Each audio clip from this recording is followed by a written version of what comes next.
Finally, we'll have an undisputed heavyweight title fight for the first time since 1999, almost 25 years ago.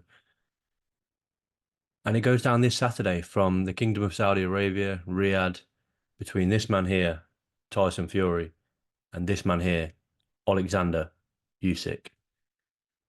Fury, 35 years old, 6'9". Now I'm going to come back to talk about that later on.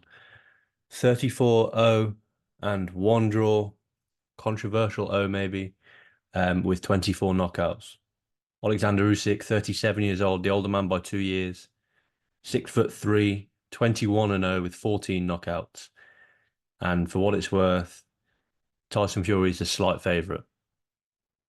Heading into the fight, it's the fight that the whole world want. We want to know who is the best heavyweight on the planet.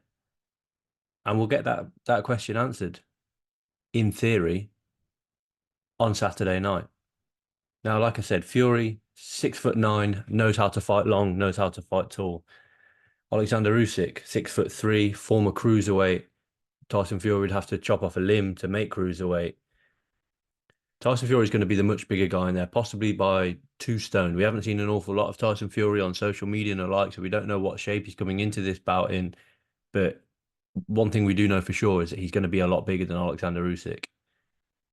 But you're only as good as your last win. You're only as good as your last fight. Oleksandr Usyk, his last fight, it's Daniel Dubois. Now, he struggled in that one. He took a big low blow in that one. Was it a low blow? Was it not a low blow? It was scored as a low blow. And he went on to outdog Daniel Dubois and beat him by ninth round TKO. Tyson Fury's last fight was the most controversial fight of possibly of his career. Yes, he had the controversial draw with Deontay Wilder all the way back in 2018, but many people thought that he lost when he faced Francis Ngannou. He was dropped against Francis Ngannou, and Anthony Joshua really showed how good Francis Ngannou is as a boxer, and the answer to that is not very, unfortunately, for the former UFC heavyweight champion. Anthony Joshua blew Francis Ngannou away in, I think it was 2 rounds, 2 round TKO, 2 round KO, sorry, knocked him out cold, knocked him down multiple times in that fight. And Tyson Fury, let's call a spade a spade, he struggled against Francis Ngannou. But how's this fight going to go? Pre-fight, obviously this was delayed from this, I think it was the 17th of February. These two were meant to throw down. How does that fight go? How does this fight go? There's an extra, what, 3 months of training in there. The mind games aren't going to work. Tyson Fury likes to get in the head of his opponents. Oleksandr Usyk likes to get in the head of his opponents. It's not going to work. This man right here and this man right here are as mentally solid as you'll ever see. They both have unwavering confidence in themselves.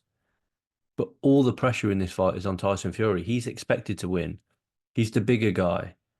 He's the guy who, you know, put in the terrible performance last time out against Francis Ngannou.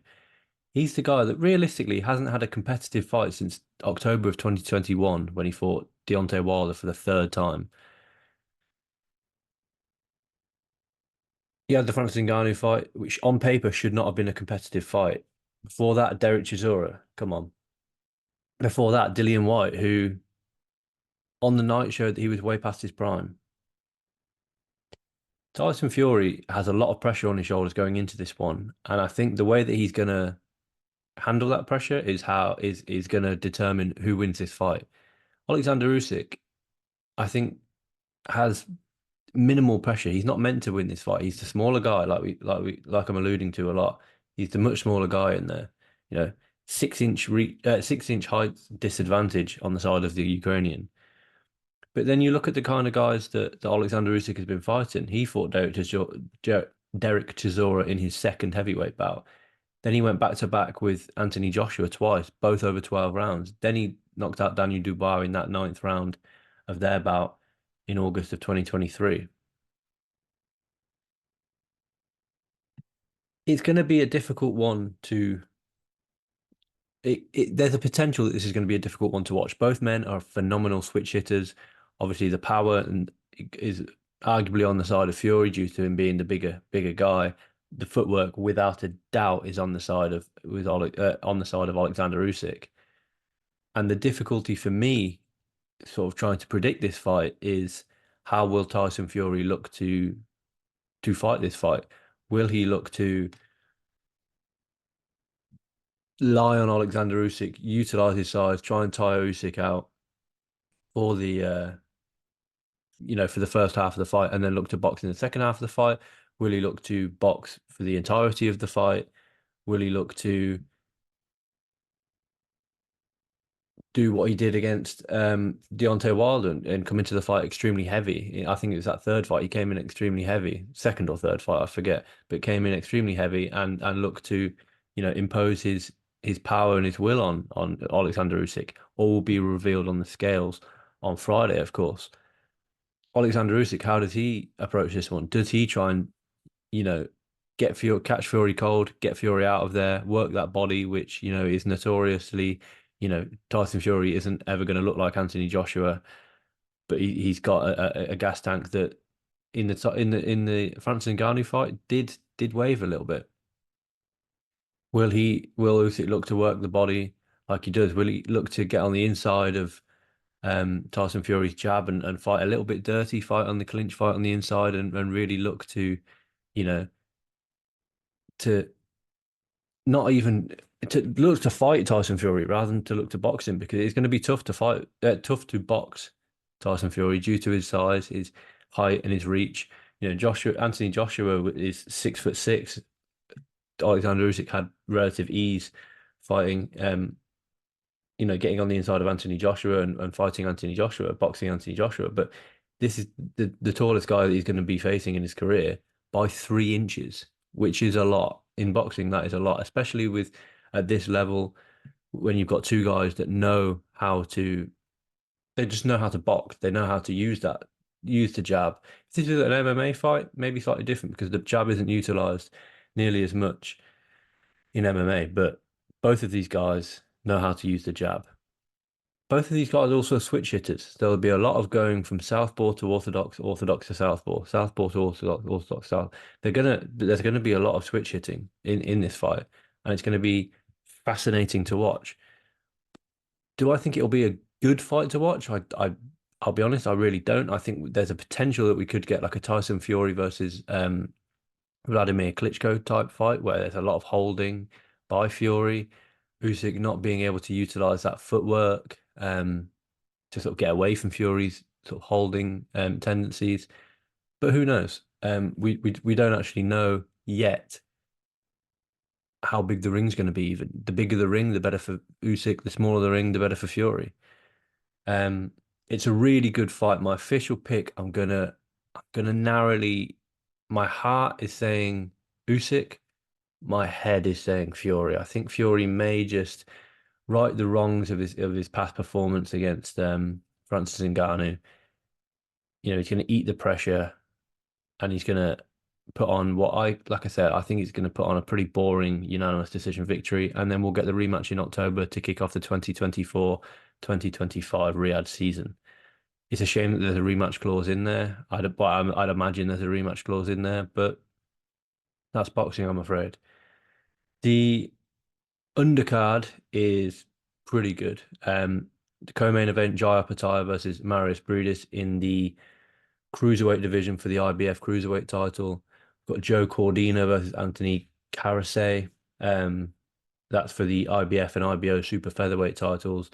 Sergey Kovalev is on this card for the first time since he returns for the first time since 2022 at the age of 41.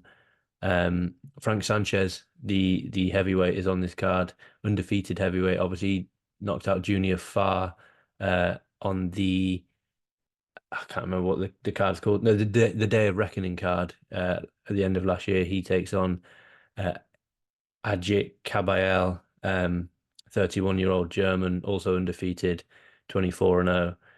He was also on that card. He's the guy that knocked out Makhmudov. So the card up and down is going to be a really good card. Isaac Lowe is always going to be on a card that Tyson Fury's on.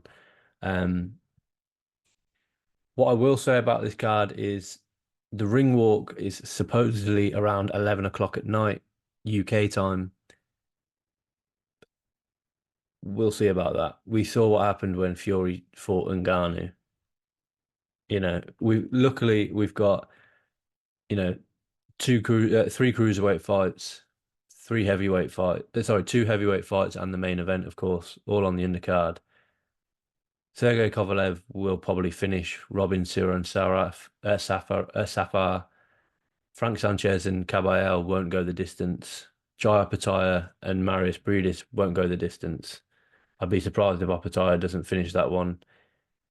That's obviously a rematch as well. I didn't quite realize. But yeah, I'd be surprised if Jai Opetaia doesn't actually finish that one. And like I said, then we've got the main event. Take everything that you hear this week with a pinch of salt because we won't know until fight week commences fully in Riyadh how this one's going to go down. But what I can guarantee you is that this man here, Oleksandr Usyk, and this man here, Tyson Fury, are going to put on one of the best fight weeks, the most hype around a fight that we will see. It's the fight that everybody wants. Turki Al Sheikh is the guy that is putting on this fight. He's pretty much saved boxing, and let's be honest, Ring of Fire doesn't matter what it's called. It's the fight that every single fight fan wants. The undisputed heavyweight title on the line for the first time since 1999. It's exactly what we want, and I, for one, am extremely excited. Make sure you like, you comment, you subscribe to the MMA Sucker channel. Myself and Jeremy put out an awful lot of content on the channel. It's really not one to be missed. So subscribe, comment, like I said, like, all that good stuff. And I'll catch you next time.